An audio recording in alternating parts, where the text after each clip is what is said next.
नमस्कार. आज आपण पाहणार आहोत वाढ आणि विकास या घटकाअंतर्गत मानवी विकासाचा जो प्रवास आहे जन्मापासून ते अर्भकावस्थापर्यंत हा प्रवास आज आपण पाहणार आहोत. तर वाढ आणि विकास या घटकावर आधारित TETसाठी 100% प्रश्न येणार म्हणजे येणार. ओके. तर बघा, मानवी विकासाचे मुख्य टप्पे आपण आधी समजून घेऊयात.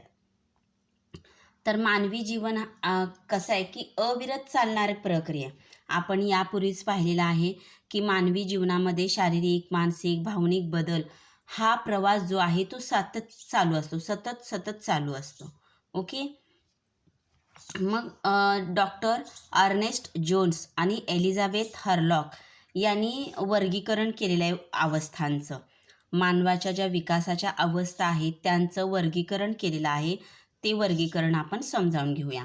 विकासाच्या अवस्थांचं वर्गीकरण करताना डॉक्टर अर्नेस्ट जोन्स व एलिझाबेथ हरलॉक यांनी काय केलं आहे, विकासाच्या अवस्थेचे मुख्य 2 प्रकार सांगितलेले आहेत. पहिला प्रकार आहे जन्मपूर्व अवस्था आणि दुसरा प्रकार आहे जन्मोत्तर अवस्था. ओके. मग आता जन्मपूर्व अवस्थेचे पुन्हा 3 प्रकार पडतात. पहिला आहे अंकुर अवस्था, त्याला आपण गर्भपूर्व अवस्था असं सुद्धा म्हणतो. दुसरा आहे भ्रूण अवस्था आणि तिसरा आहे गर्भावस्था. तर हे 3 जन्मापूर्व अवस्था म्हणजे बालक जन्माला येण्यापूर्वीच्या या 3 अवस्था आहेत. अंकुर अवस्था, भ्रूण अवस्था आणि गर्भावस्था. मग जन्मानंतरच्या कोणत्या अवस्था आहेत? तर बघा, जन्मानंतर पहिली अवस्था आहे शैशवावस्था, दुसरी आहे बाल्यावस्था, तिसरी आहे किशोर अवस्था आणि चौथी आहे, इथं मध्ये जरा गॅप केलं आहे बरं का, खरं चौथी आहे तारुण्य अवस्था, पाचवी आहे प्रौढ अवस्था आणि 6वी आहे वृद्धावस्था. तर पुनश्च एकदा जन्मानंतरचं अवस्था बघा, पहिली आहे शैशव अवस्था, दुसरी बाल्यावस्था, तिसरी किशोरावस्था, चौथी जी अवस्था आहे ती आहे कुमार अवस्था. ओके. पाचवी जी आहे ती तारुण्य अवस्था, 6वी जी आहे ती प्रौढ अवस्था आणि 7वी जी आहे ती वृद्धावस्था. म्हणजे एकूण 7 अवस्था आपल्याला या सर्व या 3 आणि या 7 एकूण 10 अवस्थांचा अभ्यास आपल्याला करायचा आहे. तर या अवस्था कोणी मांडलेल्या आहेत? डॉक्टर अर्नेस्ट जोन्स आणि एलिझाबेथ हरलॉक. ओके. चला पुढे पाहूयात आपण. जन्मपूर्व अवस्थेपासून आपण सुरुवात करूया. पहिली जी अवस्था होती जन्मपूर्व म्हणजे बालक जन्मा येण्यापूर्वीची अवस्था, त्याला जन्मपूर्व अवस्था असे म्हणतात.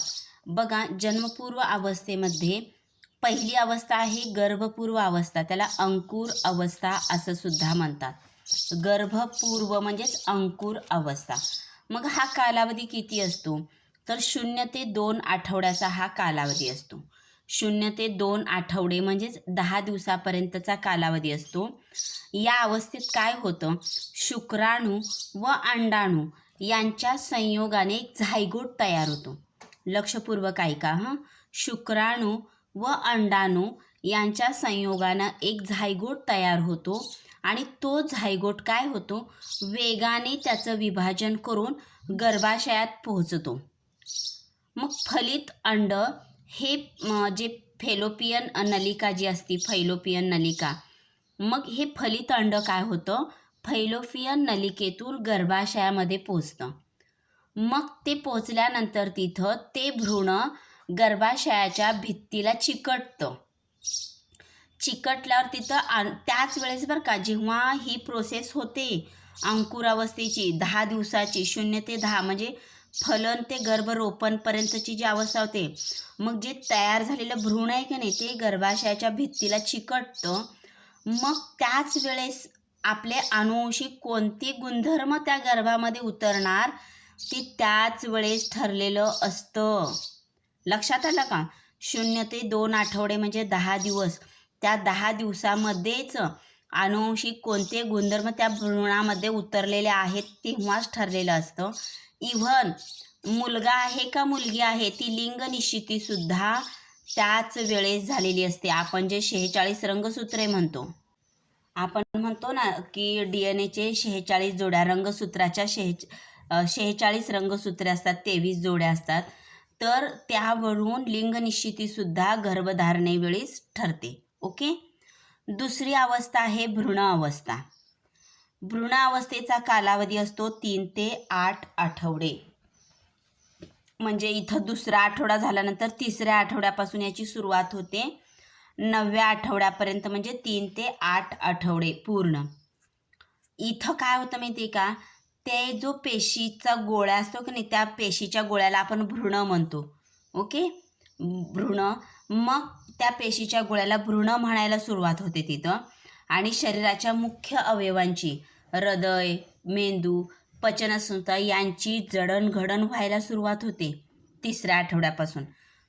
डोळे, कान, नाक, हात, पायांची प्राथमिक रचनासुद्धा तयार व्हायला सुरुवात होते.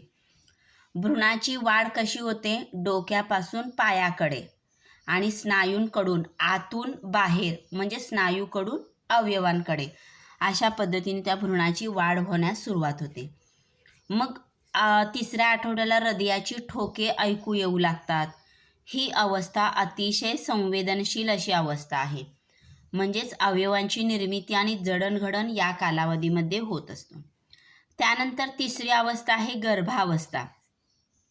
याचा जो कालावधी आहे 9 आठवडे ते जन्म होईपर्यंतचा कालावधी असतो. मग 9 आठवड्यापासून जन्मापर्यंतचा कालावधी म्हणजे गर्भावस्था. या अवस्थेत काय होतं, तर अवयवांची वाढ व्हायला लागते, कार्यशीलता वाढते, हालचाल वाढते, हाडे आणि स्नायू विकसित होतात त्या भ्रूणाचे, आणि बोटांचे ठसे तयार व्हायला लागतात. त्या भ्रूणाला मानवी आकार दिसू लागतो. इथं चित्रात दिसतंय बघा, मानवी आकार त्या भ्रूणाला दिसू लागतो. 5व्या महिन्यापर्यंत गर्भ हलण्याची जाणीव आईला होते. म्हणजे इथं जे आपण पाहिलं की नाही, 5व्या महिन्यापर्यंत आपण म्हणतो बघा पोटात काहीतरी हल्ल्यासारखं होतं. तर ज्या गर्भवती महिला आहेत त्यांना 5व्या महिन्यापर्यंत इकडं झोपलं की इकडं हलतं, तिकडं हलतं, असं 5व्या महिन्यापर्यंत गर्भ हलण्याची जाणीव आईला होत असते. पण 7व्या महिन्यापासून गर्भ जिवंत राहण्यास सक्षम होतो. 7व्या महिन्यापासून गर्भ जिवंत राहण्यास सक्षम होतो आणि 9व्या महिन्याची पूर्ण वाढ झालेला गर्भ नंतर जन्मास येतो. ओके. अशा पद्धतीने एकूण 280 दिवस म्हणजेच 9 महिने म्हणजे 40 आठवडे ही जन्मपूर्व अवस्थेचा कालावधी असतो. किती? 280 दिवस, 9 महिने किंवा 40 आठवडे, म्हणजे तिन्ही रूपामध्ये तुम्हाला इथं दिलेले आहे, दिवस, महिने आणि आठवड्याच्या रूपामध्ये. ओके. चला पुढे पाहूया. तर आत्ताच जे काय मी सांगितले ते पुन्हा एकदा आपण रिपीट करणार आहोत स्लाईडच्या माध्यमातून. पहिली अवस्था होती अंकुर अवस्था. इथं दिलंय बघा, अंकुर अवस्था. याचा जो कालावधी आहे पहिले 2 आठवडे म्हणजे 10 दिवस. इथं काय होतं, शुक्राणू व अंडाणू यांचा संयोगातून झायगोट तयार होतो. मग तो झायगोट वेगाने पेशी विभाजन होऊन झायगोट गर्भाशयाकडे प्रवास करतो. मग त्या गर्भाशयाकडे गेल्यावर जे फलित अंड असतं ते गर्भाशयाच्या भित्तीला घट्ट चिकटतं. जे अनेक शुक्राणू आणि अंडाणूच्या माध्यमातून एखादे जोडी फलित होते, ते अंड काय होतं, गर्भाशयाच्या भिंतीला चिकटतं. बघा इथं की इनसाइट दिलेत. याच अवस्थेमध्ये 46 रंगसूत्राद्वारे आनुवंशिक गुणधर्मांनी लिंगनिश्चिती ठरते. म्हणजे कोणते गुणधर्म आनुवंशिकतेने येणार आहेत त्या बालकांमध्ये, किंवा मुलगा का मुलगी, हे सर्व या 2 आठवड्याच्या कालावधी म्हणजे 10 दिवसात ठरलेलं असतं. ओके. नेक्स्ट बघा, दुसरी अवस्था आहे भ्रूण अवस्था. दुसरी अवस्था कोणती आहे? भ्रूण अवस्था. इथं काय होतं बघा, याचा जो कालावधी आहे तो 3रा ते 8व्या आठवड्यापर्यंतचा असतो. 3रा आठवड्यापासून 8व्या आठवडा पूर्ण होईपर्यंत. मग इथं त्याचा शारीरिक विकास व्हायला लागतो. मग इथं त्याचं हृदय, त्याचं मेंदू, त्याची पचनसंस्था यांची जडणघडण सुरू होते. हृदयाचे ठोके सुद्धा सुरू होतात. ओके. त्यानंतर बघा, प्राथमिक आकार यायला लागतो. इथं डोळे, कान, नाक, हात, पाय यांची रचना तयार होते. त्यानंतर शारीरिक विकासमध्ये विकासाची दिशा कशी होते? डोक्यापासून पायाकडे आणि आतील जे स्नायू आहेत त्या स्नायूपासून अवयवाकडे, म्हणजे वरून खाली आणि आतून बाहेर अशी विकास आणि वाढीची दिशा त्याची ठरलेली असते. ओके, ही झाली दुसरी भ्रूण अवस्था. तिसरी जी अवस्था आहे तिला गर्भावस्था म्हणतात. वाढ आणि परिपक्वता या अवस्थेमध्ये निश्चित होतो.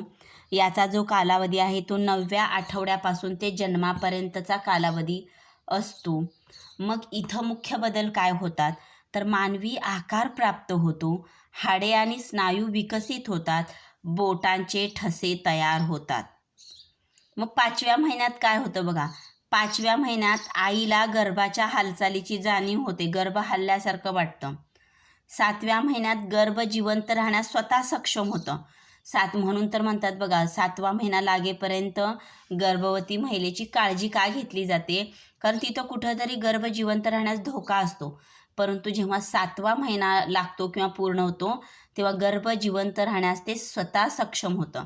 त्यानंतर 9वा महिना म्हणजे पूर्ण वाढ झालेला बाळ जन्मास येतो. म्हणजेच इथं 9 महिने पूर्ण होतात. ओके, बघा, जन्मपूर्व अवस्थेवर परिणाम करणारे घटक कोणते आहेत? आता आपण जन्मपूर्व अवस्थेच्या म्हणजे बालक जन्माच्या आधी 3 अवस्था पाहिल्या. अंकुर अवस्था, त्याला गर्भपूर्व अवस्था म्हणतात, भ्रूण अवस्था आणि तिसरी पाहिली गर्भावस्था.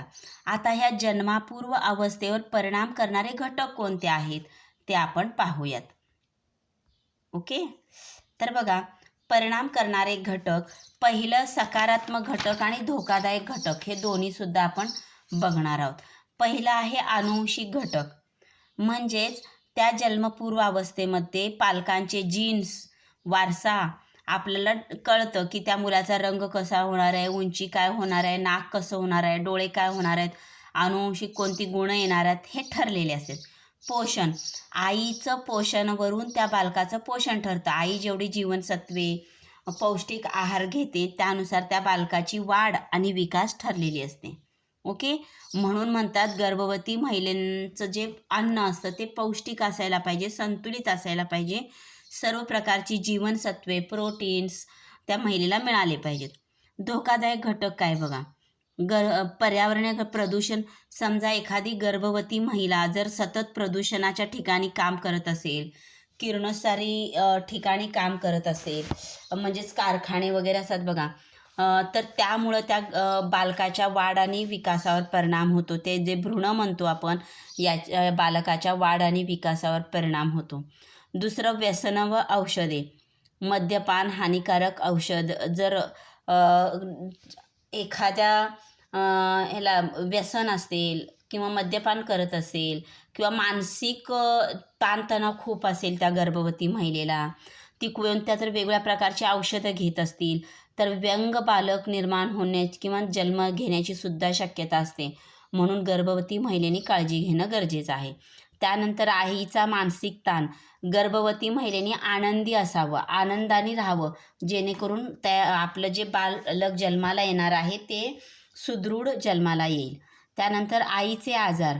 आईला जर रक्तदाब, मधुमेह, संसर्ग यासारखे आजार असतील तर बालकांच्या वाढ आणि विकासावर परिणाम होतो. ओके, विकासाचे परिणाम बघा. योग्य विकास जर झाला, बालकांचा योग्य विकास झाला शारीरिक, मानसिक, भावनिकदृष्ट्या, तर निरोगी बाळ जन्माला येतं. वाढीचे सर्व टप्पे योग्य वेळेत पूर्ण होतात. अयोग्य जर विकास झाला तर जन्मजातच दोष निर्माण होतात, अपंगत्व येऊ शकतं. मग अकाली प्रसूती होते. काही जणांची 7व्या महिन्यात प्रसूती होते बघा, तर याचा कारण आहे तो झालेला विकास. कमी वजनाचं बालक जन्माला येतं किंवा मानसिक, शारीरिकदृष्ट्या विकृत बालकसुद्धा जन्माला येऊ शकतं. त्यामुळं योग्य विकास होणं गरजेचं आहे. ओके, त्यानंतर बघा, आत्ता आपण जन्मापर्यंतचं पाहिलेलं आहे. ओके, जन्मापर्यंत आपण पाहिलेलं आहे. बालक 9 महिन्यानंतर जन्माला आलं. त्यानंतर जन्मापासून ज्या दिवशी ते जन्माला आलं त्या जन्मापासून ते पहिला 1 महिना ही जी अवस्था आहे तिला अर्भकावस्था असे म्हणतात. काय म्हणतात? अर्भकावस्था. जन्मापासून बालक जन्मलेल्या दिवसापासून ते पहिला 1 महिना जी अवस्था आहे तिला अर्भकावस्थेत म्हणतात. बालकाचं जगामध्ये पहिलं पाऊल पडलेलं असतं. याची ओळख काय? याला नवजात बालक असं सुद्धा म्हटलं जातं. नवजात शिशु असं सुद्धा म्हटलं जातं. तर या काळात बाळ पूर्णपणे आईवर आणि आसपासच्या वातावरणावर अवलंबून असतं. त्याला स्वतःला काहीच माहिती नसतं. तर जन्मापासून जन्मदिवसापासून ते 1 महिन्यापर्यंत. ओके, चलो नेक्स्ट. मग आता हे अर्भकावस्थेतले जे बालक आहे किंवा नवजात बालक आहे त्याची वैशिष्ट्ये काय आहेत बघा. नवजात बालकाची शारीरिक वैशिष्ट्ये आपण बघूयात. वैशिष्ट्ये आणि कार्य. नवजात बालक शरीराच्या तुलनेत डोके मोठे असते. जे जन्मलेलं बाळ असतं त्याचं शरीर लहान आणि डोकं मोठं असतं. मेंदूचं जे वजन आहे त्याचं 350 ग्राम इतकं असतं. जवळजवळ त्याच्या मेंदूचं जे वजन आहे ते 350 ग्रॅम इतकं असतं. ओके. त्यानंतर त्या बालकाची जी त्वचा आहे ती सुरकुतलेली आणि लालसर असते बघा. जन्मलेलं बालक बघा त्वचा सुरकुतलेली आणि लालसर दिसते. आणि श्वसन आणि हृदयाची गती अत्यंत वेगवान असते. तर जन्मलेल्या बालकाला 1 महिन्यापर्यंत अर्भकावस्थेमध्ये या नवजात बालकाचे 130 ते 150 ठोके दर मिनिटाला पडत असतात. किती? 130 ते 150 ठोके दर मिनिटाला पडतात. पचनसंस्था जी आहे ती पचनसंस्था कार्यरत असते पण पूर्ण विकसित नसते. मलमूत्र विसर्जन नियमित नसते बरं का. अजून त्याला काहीतरी म्हणजे नियमित होतं पण काही वेळा प्रॉब्लेम होता. आपल्याला माहीत आहे ज्यांच्या बालक जन्माला आले त्यांना अनुभव असेल. मग डॉक्टराकडे जाऊन आपण लगेच हे करतो. ओके. त्यानंतर दिवसातून 16 ते 20 तास हे बालक झोपतं बघा. 16 ते 20 तास झोपतं. आणि जन्मलेल्या बालकाचं सर्वसाधारण जे वजन आहे ते 2.5 ते 3.5 किलो इतकं असतं. 2.5 किलोपेक्षा खाली जर वजन असेल बाळाचं तर आपल्याला सांभाळावं लागतं. ते बालक खूप नाजूक असतं. आणि 3.5 किलोच्या वर वजन असेल तर ते खूप सुदृढ असतं. आणि उंची जर बघितलं 47 ते 52 सेंटीमीटर असते फक्त. हाडे मऊ आणि स्नायू कमजोर असतात. ओके. ही झाली अर्भकावस्थेतील शारीरिक वैशिष्ट्ये. नवजात बालकाची शारीरिक वैशिष्ट्ये. आता बघा या ज्या नवजात बालक आहेत त्यांच्यातल्या प्रतिक्षिप्त क्रिया बघूयात आपण. प्रतिक्षिप्त क्रिया कोणत्या बघा. नवजात बालक काय करत असतं? चोखत असतं बघा. सारखं चोखण्याची क्रिया असते त्याची. मग म्हणून आपण त्याला चोखण्यासाठी त्या बॉटलमध्ये दूध घालून देतं. पुन्हा बोट घट्ट धरणे. आईचं बोट म्हणा कोण बोट दिलं की ते बालक घट्ट धरायला लागतं. पुन्हा पावलांची हालचाल. ते बालक शांतपणे झोपलं असेल कुणी आपल्या पावलांचा आवाज जरी झाला तरी असं दचकतं बघा बालक. थोडासा जरी आवाज झाला तर दचकतं. झोपेत सुद्धा लगेच असं पावलांची हालचाल दिसून येते. त्यानंतर सामाजिक आणि भावनिक वैशिष्ट्ये बघा. सुरक्षितता म्हणजे त्या बालकाला नवजात बालकाला आईचा आवाज स्पर्श दुग्धपानामुळे सुरक्षितता आणि प्रेमाची जाणीव होते. त्यामुळे ते बालक आईपासून कुणी बघायला घेतलं की रडायला लागतं. कारण तिथं त्याला असुरक्षित वाटतं. आईच्या स्पर्शामध्ये आईजवळ त्याला सुरक्षिततेची भावना त्याची आढळून येते. जिव्हाळा. जास्तीत जास्त जन्मलेलं जे बालक आहे 1 महिन्यामध्ये आईशी जिव्हाळा असतं. त्याचं अटॅचमेंट आईशी जास्त असतं. संवाद. भूक किंवा अस्वस्थता दर्शवण्यासाठी त्याला एकच कृती असते ते म्हणजे रडणे. रडून ते बालक दाखवतंय मला भूक लागली किंवा मला अस्वस्थ होतंय किंवा माझं अंथरूण ओलं झालंय. हे ते बालक रडून दाखवतंय. रडणे हे त्याचं मुख्य साधन असतं. ओके. मग या अवस्थेमध्ये नवजात बालकाच्या काळजी घेण्यासाठी पालक आणि समाजाची भूमिका काय आहे? तर पालकांनी एक संरक्षक कवच बनलं पाहिजे. मग कशासाठी बघा. गर्भावस्थेतली काळजी. मग आईला तुम्ही पोषक आहार, मानसिक आधार द्यायला हवा. व्यसन, ताणतणाव, सुरक्षित वातावरण द्यावं. वेळोवेळी दर महिन्याला गर्भवती महिलेची आरोग्य तपासणी, लसीकरण पूर्ण करणं गरजेचं आहे. आणि जेव्हा बालक जन्माला येतं तेव्हा 1 महिन्यापर्यंत त्या बालकाला पूर्णपणे स्तनपान देणे आणि स्वच्छता राखणे. आईच्या उबदार स्पर्शाने, संवादाने भावनिक सुरक्षितता देणे. आवाज, प्रकाश, स्पर्श यांचे उत्तेजन देऊन इंद्रियाचा विकास घडवणे. तर या 1 महिन्याच्या कालावधीमध्ये आपल्याला त्या बालकाला उजेडामध्ये, अंधारामध्ये, प्रकाशामध्ये न्यायचं आहे. स्पर्शाची जाणीव करून द्यायची आहे, आवाजाची जाणीव करून द्यायची आहे. ओके. आता बघा, पहिली जन्मापूर्वीच्या अवस्था आपण पाहिलेल्या, जन्मपूर्व अवस्था पाहिली. आता आपण बघूया जन्मानंतरच्या अवस्था. कोणत्या पाहिजेत? जन्मानंतरच्या अवस्था, बालक जन्मल्यानंतर अवस्था. ओके. तर बघा, जन्मानंतरची बालकाची पहिली अवस्था आहे शैशवा अवस्था. कोणती अवस्था आहे? शैशवा अवस्था. याचा कालावधी असतो 1 महिना ते 2 वर्ष. याचा कालावधी काय आहे? 1 महिना ते 2 वर्ष. याला शैशवा अवस्था असे म्हणतात. मग या बालविकासाचे या शैशवावस्थेमध्ये सुद्धा 2 टप्पे सांगितलेत बघा. कोणते 2 टप्पे सांगितलेत बघा? बालविकासाचे 2 अत्यंत महत्त्वाचे टप्पे. पहिला टप्पा शैशवा अवस्था. वाढीचा आणि विकासाचा प्राथमिक टप्पा म्हणजे शैशवावस्था. आणि या 1 ते 2 वर्षामध्ये बालकांचा जो विकास होतो तो 60% विकास या 2 वर्षापर्यंत प्रत्येक बालकाचा होत असतो. म्हणजे प्रत्येक बालकाचा वयाच्या 2 वर्षापर्यंत 60% विकास होतो. आणि दुसरा जो टप्पा आपण नंतर पाहणार आहोत तो टप्पा आहे पूर्व बाल्यावस्था. त्याचा कालावधी आहे 2 वर्ष ते 6 वर्ष. इथं पूर्वशालेय वय असं म्हणतो, त्याला चौकस वय म्हणतात. कारण इथं बालकाला का हा प्रश्न खूप पडलेला असतो. का, कुठे, कसं, काय. तर पूर्व बाल्यावस्थेमध्ये आपण ते जाणून घेणार आहोत. तर या 2 ते 6 वर्षामध्ये बालकाचा 40% विकास होतो. विचार करा, जन्मलेल्या 1 महिन्यापासून 6 वर्षापर्यंत जर बालकाचा 100% विकास होत असेल तर बालकाला मिळणारं वातावरण हे संस्कारक्षम, व्यवस्थित, आदर्शच असायला हवं. ओके. समजते का? कमेंट करा बरं का, म्हणजे माझ्या लक्षात येईल, म्हणजे तुम्हाला समजत आहे का नाही ते. समजत असेल तर कमेंट करा. ओके. बघा, शैशव अवस्था हा व्यक्तिमत्वाचा मुख्य पाया आहे.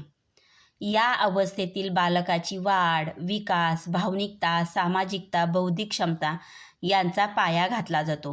म्हणजे 1 महिना ते 2 वर्ष या अवस्थेतच बालकाची वाढ, विकास, भावनिकता, सामाजिक, बौद्धिक जी क्षमता आहे त्याचा पाया या शैशव अवस्थेमध्ये घातला जातो. ओके. मग नवजात बालक जरी बहुतांश वेळ झोप घेत असले तरी या काळात मात्र मेंदू, मज्जासंस्थेचा विकास अत्यंत वेगाने होत असतो. त्याची जे आपण पंचज्ञानेंद्रिय म्हणतो, दृष्टी, श्रवण, स्पर्श, चव, वास, हे हळूहळू सक्रिय होतात. काय होतात? हळूहळू सक्रिय होत असतात. ओके. हा झाला शैशवावस्थेतील बालकांचा मुख्य पाया. त्यानंतर बघा, शैशवावस्थेतील बालकांचा शारीरिक विकास कसा होतो बघा. शारीरिक विकास. तर बघा, पहिली पायरी म्हणजे वजन, उंची जलद गतीने वाढते. 1 महिना ते 2 वर्षापर्यंत वजन, उंची जलद गतीने वाढते. त्यातला याचबरोबर डोके, मेंदू, मज्जासंस्था यांच्या विकासासोबत शारीरिक कौशल्यामध्ये सुद्धा प्रगती होते. पहिली पायरी काय बघा, आता 1 महिन्यानंतर बालक काय करायला लागतो? उलटतो. म्हणजे स्वतःहून एका अंगाड्यावर होणे, उलटणे, पालतं पडणे असं सुरू होतं. मग हळूहळू दुसरी पायरी तो बसायला लागतो. मग हळूहळू तो आधार घेऊन उभं राहायला शिकतो. मग हळूहळू चौथी पायरी येते, तो स्वतःहून चालायला शिकतो. ही त्यांच्या हालचालाची, मोटार विकास म्हणजेच हालचाल. तर या विकासाची ही प्रगती आहे. ओके. आणि शारीरिक विकासमध्ये आणखीन बघा, त्याची दृष्टी, श्रवण, स्पर्श, चव यांचा सुद्धा विकास होत असतो. आता बघा, शैशवावस्थेतील बालकांचा संज्ञानात्मक म्हणजेच बौद्धिक विकास कसा होतो बघूया आपण. संज्ञानात्मक म्हणजे बौद्धिक विकास. इथं बालकांना वस्तुस्थायित्व कळतं. बघा, संवेदनगामी अवस्था असं म्हटलं जातं या अवस्थेला. 1 महिना ते 2 वर्ष. पियाजे यांच्या मते बालक प्रत्यक्ष संवेदना आणि क्रियांच्या माध्यमातून शिकतो. पियाजे यांच्या मते काय म्हणतात, इथं त्या बालकाचं सेन्सरी मोटार स्टेज पण म्हणतात, तो ॲक्टिव्ह होतो आणि बाह्य इंद्रियामार्फत, ज्ञानेंद्रियामार्फत संवेदना घेतं बालक आणि त्या क्रियांच्या माध्यमातून तो शिकत असतो. आणि हा महत्त्वाचा टप्पा आहे वस्तुस्थायित्व. 8-9 महिन्याने विकसित होऊ लागतो खरं तर हा. एखादी वस्तू दृष्टीआड झाली तर त्याला त्याचं अस्तित्व कळतं, बालकाला समजू लागतं. आई जर कुठं आपल्या समोरून गेली की बालक रडायला लागतं बघा, कारण ते कळायला लागतं की आपल्यापासून लांब गेलं आहे ते. किंवा ते बालक काहीतरी खेळत असेल आणि त्याच्या हातातली वस्तू जर तुम्ही घेतलात तर त्याला रडायला लागतं, आपल्या हातातली वस्तू घेतली आहे हे लक्षात येताना ते रडायला लागतं. याला वस्तुस्थायित्व म्हणतात. या काळात अनुकरण आणि अनुभवाधारित शिकण्याची सुरुवात होते. तर 1 महिना ते 2 वर्षापर्यंत ते बालक काय करतं, आपल्या आजूबाजूच्या कुटुंबातील किंवा शेजारी पाजारी यांचं अनुकरण करून शिकायला सुरुवात करतं. ओके. त्यानंतर बघा, शैशवावस्थेतील बालकांचा भावनिक विकास. तर बघा, शैशवावस्थेमधील बालकांचा भावनिक विकास कसा होतो ते आपण बघूयात. बघा, त्या बालकांची सुरुवात होते ती रडण्यापासून ते सुरक्षिततेच्या शोधापर्यंत. त्या बालकांना 3-4 महिन्यांनी काय व्हायला लागतं, हसू, आनंद, भीती, राग या भावना त्यांच्या दिसू लागतात. त्याच्यापूर्वी काय होतं, फक्त भूक लागले की रडायचं, आई दूर गेली की रडायचं. तर त्यांची सुरुवात रडण्यापासून होते. 3-4 महिन्यांनी त्यांच्या भावनांचा उदय होतो. मग ते बालक आपण हसवलं की हसतं, आनंद व्यक्त करतं, भीती, राग व्यक्त होतं. मग याचा काय होतं, आईशी असलेले भावनिक नातेच त्याला सर्वात जवळची व्यक्ती म्हणजे आई वाटायला लागते. मग आई दूर झाली की त्याला भीती आणि चिंता निर्माण होऊन ते रडायला लागतं. म्हणजे त्याला कळतं की आई दूर गेली म्हणजे लांब जाईल का, ही चिंता त्याला लक्षात येऊ लागते. सामाजिक विकास बघा,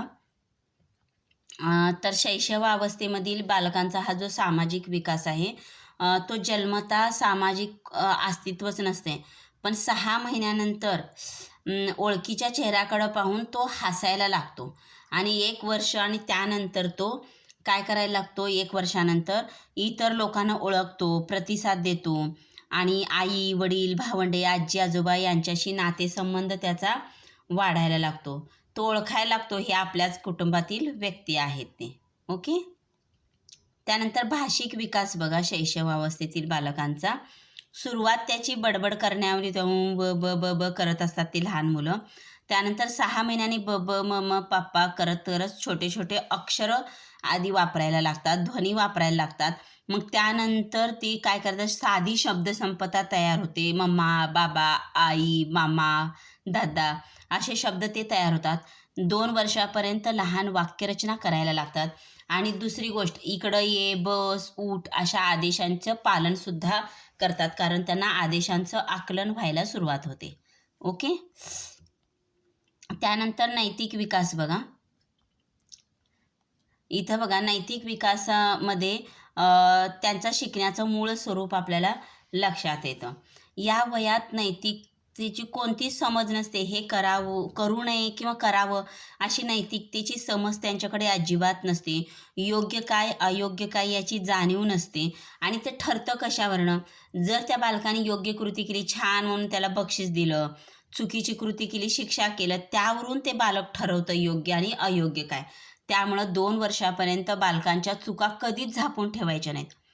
चुकाला बालकांना सुधारण्याची संधी तेव्हाच मिळेल जेव्हा तुम्ही 2 वर्षापर्यंत बालकाला त्याच्या चुका दर्शवाल, छोटी छोटी शिक्षा कराल, तेव्हाच त्याला लक्षात येईल की हे चुकीचं आहे म्हणून. त्याचं जे शिकण्याचं स्वरूप आहे त्याची 2 मुख्य साधनं आहेत. एक आहे अनुकरण, मग भाषा, हालचाल, वर्तन इतराचे पाहून तो शिकतो. प्रयत्न आणि चूक कृतीमधून शिकण्याची प्रवृत्ती, म्हणजे कृतीतून तो शिकायला लागतो. कृती करत करत शिकायला लागतो. चुका करतो त्यातून शिकतो, चुका करतो त्यातून शिकतो. ओके. त्यानंतर शैशवावस्थेतील शैक्षणिक महत्त्व काय बघा. शैशवावस्थेतील जे शैक्षणिक महत्त्व आहे ते आपण बघूया. इथं सुरक्षित वातावरण, बालकाला सुरक्षित प्रेमळ उत्तेजक वातावरण देणे अत्यंत आवश्यक आहे.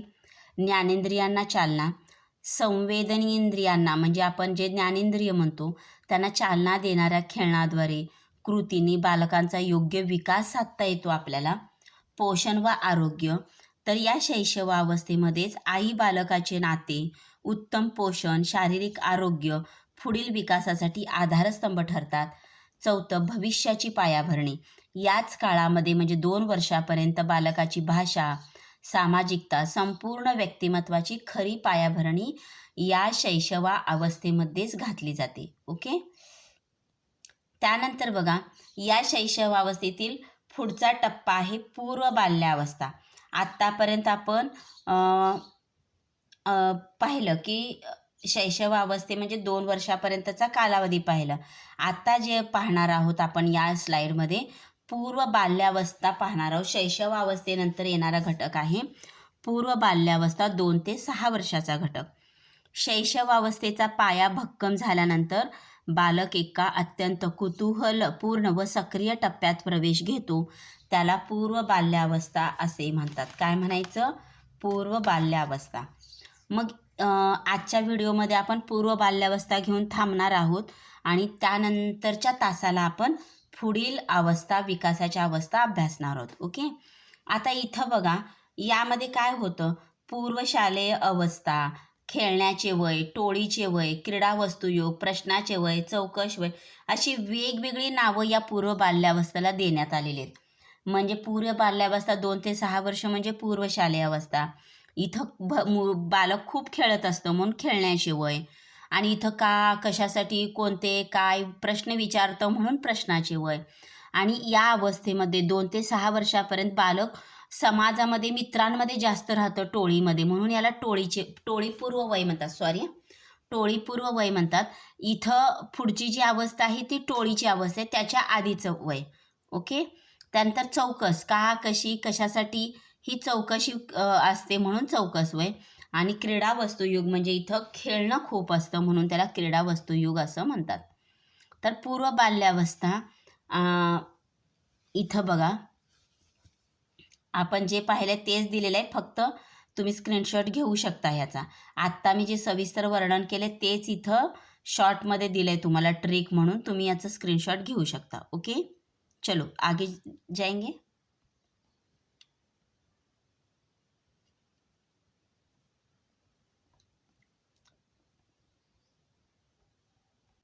बघा, इथं पूर्व बाल्यावस्थेचा शारीरिक विकास आपण बघूया. इथं शारीरिक वाढीचा वेग किंचित मंदावतो. एकच मिनिट. शारीरिक वाढीचा वेग मंदावतो पण हालचालीवर नियंत्रण वाढते. मग इथं स्थूल हालचाली होतात. पळणे, उडी मारणे, चढणे, सायकल चालवणे या क्रिया घडायला लागतात. सूक्ष्म हालचाली म्हणजे रेषा काढणे, चित्र रंगवणे, खेळणी जुळवणे, चमचा वापरणे, या ज्या काही क्रिया आहेत, शारीरिक विकास आहेत, तर या शारीरिक हालचालीवर नियंत्रण त्या बालकाला मिळवता येतं. ओके. त्यानंतर आहे बौद्धिक विकास. बाल्यावस्थामधील बौद्धिक विकास. बौद्धिक विकासमध्ये काय होतं बघा, पियाजे यांची पूर्व संक्रियात्मक अवस्था असं सुद्धा याला म्हणतात. काय म्हणतात? पियाजे यांची पूर्व संक्रियात्मक अवस्था. प्रतिकात्मक विचार इथं यायला लागतात. म्हणजे काय बघा, म्हणजे वस्तू, चित्र, शब्द यांचा प्रतीक म्हणून वापर करायला लागतो. म्हणजे काडेपेटी दाखवू शकतो किंवा लिंबू, आंबे, चित्र, वस्तू यांचा प्रतीक म्हणून तो वापर करायला लागतो. त्याला प्रतिकात्मक विचार प्रक्रिया असं म्हटलं जातं. पूर्व संक्रियात्मक अवस्था याला म्हटलं जातं. ओके. इथं कल्पनाशक्ती तीव्र व्हायला लागते, त्यांची कल्पनाशक्ती तीव्र व्हायला लागते. मग तो काडेपेटीपासून एखादी मोटार बनवेल किंवा लिंबाचा आकार काढून त्याला आंबा आणि लिंबू यातला फरक त्याला लक्षात येईल, कारण दोन्ही येल्लो कलरचे असतात म्हणून. त्यानंतर भाषिक विकास बघा, बाल्यावस्थेमधील भाषिक विकास. तर इथं भाषिक म्हणजे काय, नवीन शब्द तयार जलद गतीने आत्मसात करतो. लहान वाक्यापासून पूर्ण वाक्य बनवतो तो, सदा बोलतो, पूर्ण वाक्यात बोलतो तो. हे काय आहे, हे का घडलं, हे कसं घडलं, असे कुतूहलजनक प्रश्न विचारतो. श्रवण आणि ग्रहण म्हणजे त्याला गोष्टी ऐकायला आवडतात, गाणी गोष्टी म्हणायला आवडतात, म्हणूनच बडबड गीते या कालावधीमध्ये शिकवली जातात. ओके. 2 ते 6 वर्ष डोळ्यासमोर आणा म्हणजे तुमच्या लक्षात येईल. पुढे बघा, सामाजिक विकास, अनुकरण आणि परिसंस्था. यामध्ये तीव्र अनुकरण प्रवृत्ती असते. समाजशीलतेची प्रवृत्ती इथं विकसित होते. आणि एकत्र खेळण्याची सवय लागते बघा, मित्रांमध्ये एकत्र खेळण्याची सवय लागते. पालक, शिक्षक, मित्र यांच्या संपर्कातून नियम आणि मूल्य त्याला कळायला लागतात. खेळताना भांडू नये, कुणाची वस्तू घेऊ नये, असं शिक्षकाकडून, मित्राकडून, पालकांकडून त्याला नियम आणि मूल्य लक्षात यायला लागतात. मग अनुकरणाची प्रवृत्ती तीव्र होते. ओके. भावनिक विकास बघा, बाल्यावस्थेचा भावनिक विकासामध्ये काय होतं, तर इथं भावनांचा हिंदोळा म्हणते. भावनांची तीव्रता वाढते. त्याला आनंद, भीती, राग, मत्सर, उत्साह स्पष्टपणे जाणवते बघा, त्याचा स्पष्टपणे जाणवते. आपण सिग्मंड फ्राइडचं पाहिलं बघा, हे त्या पद्धतीने त्याचा हट्टीपणा असतो की नाही, त्या हट्टीपणामागे कुठंतरी असुरक्षितता दडलेली असते, कुठंतरी राग, द्वेष, मत्सर दडलेला असतो. मीपणाचा जो त्याचा स्वभाव आहे, स्वतःच्या खेळण्यावर हक्क गाजवणे आहे, त्यामागं या भावनांचा खेळ चाललेला असतो. त्या भावना कुठंतरी त्याच्या अबोध मनात दडलेल्या असतात आणि त्याच्या त्या बाह्य स्वभावामध्ये दिसायला सुरुवात होते. ओके. नैतिक विकास बघा, नैतिक विकासामध्ये शिक्षा आणि पुरस्कार. मुलं चुकीच्या आणि बरोबर गोष्टीचा प्राथमिक अनुभव घेतात. 2 ते 6 वर्षाची जी मुलं असतात, चुकीच्या गोष्टी आणि बरोबर गोष्टीचा अनुभव घेतात. आणि शिक्षा आणि पुरस्कार यांचा प्रभाव म्हणजे वाईट गोष्टी केल्या तर शिक्षा मिळते, चांगल्या गोष्टी केल्या तर पुरस्कार किंवा बक्षीस मिळतं. यावरून त्यांनी चांगल्या गोष्टी कोणत्या, वाईट गोष्टी कोणत्या, असा नैतिक विकास त्यांचा व्हायला सुरुवात होते. ओके. त्यानंतर आहे मानसशास्त्रज्ञांचे दृष्टिकोन कोणते आहेत बघा. सिग्मंड फ्राइड काय म्हणतात बघा, त्यांची जी अवस्था आहे गुदावस्था आणि लिंगावस्था. इथं यांच्या मते स्वच्छता, शिस्त, लिंग जाणीव विकसित होते. एरिक्सन म्हणतात बालपणाची अवस्था. ते म्हणतात स्वायत्तता विरुद्ध लाज, संशय, उपक्रमशीलता विरुद्ध अपराधगंड, अशा भावना तिथं दिसू लागतात. पियाजे यांना पूर्व संक्रियात्मक अवस्था म्हणतात, कारण इथं बालकांना एखादं चित्र, वस्तू याचा प्रतिकात्मक विचार, कल्पना, भाषेच्या सहाय्याने ते जग समजून घेतं बालक, 2 ते 6 वर्षाचं बालक. म्हणून पियाजे या वयाला पूर्व संक्रियात्मक अवस्था म्हणतात. हा प्रश्न खूप वेळा आलेला आहे बरं का, की पियाजे यांच्या मते पूर्व संक्रियात्मक अवस्था कोणती, तर बाल्य अवस्था 2 ते 6 वर्ष वयोगट. ओके. त्यानंतर अंतिम साध्य काय आहे बघा, अंतिम साध्य एकच आहे, व्यक्तिमत्व विकास. तर व्यक्तिमत्वाची जी बीजं आहेत ती 6 वर्षापर्यंत चांगल्या पद्धतीने रुजली तर एक आदर्श व्यक्तिमत्वाचा नागरिक घडू शकणार आहे. त्यामुळे त्याचा आत्मसन्मान, आत्मविश्वास, स्वावलंबन या मूल्यांचा विकास साधावा. भविष्यातील त्याचं जे वर्तन आहे सामाजिक जीवनासाठी भक्कम पाया हाच ठरणार आहे, की त्याला या वयामध्ये जे चांगले संस्कार दिले जातील, त्याला चांगल्या पद्धतीने घडवलं जाईल, तेच त्याला त्याच्या भविष्यासाठी, समाज जीवनासाठी उपयुक्त ठरणार आहे. तर आत्तापर्यंत आपण पाहिलेलं आहे की बालकांची जन्मपूर्व अवस्था आणि जन्मानंतरची शैशवावस्था आणि बाल्यावस्था एवढे घटक आपण अभ्यासलेले आहेत. पुढील तासाला आपण पुढील विकासाच्या अवस्था अभ्यासणार आहोत. तर तुम्हाला स्पष्टीकरण आवडत असेल तर नक्कीच कमेंट करायला विसरू नका. आणि हे जी व्हिडिओ आहे, ही जी लिंक आहे ती तुमच्या अनेक शिक्षक बंधू भगिनीपर्यंत पोहोचवा. आणि तुम्हाला तास कसा वाटला कमेंट द्यायला अजिबात कंजूसपणा करू नका. थँक्यू.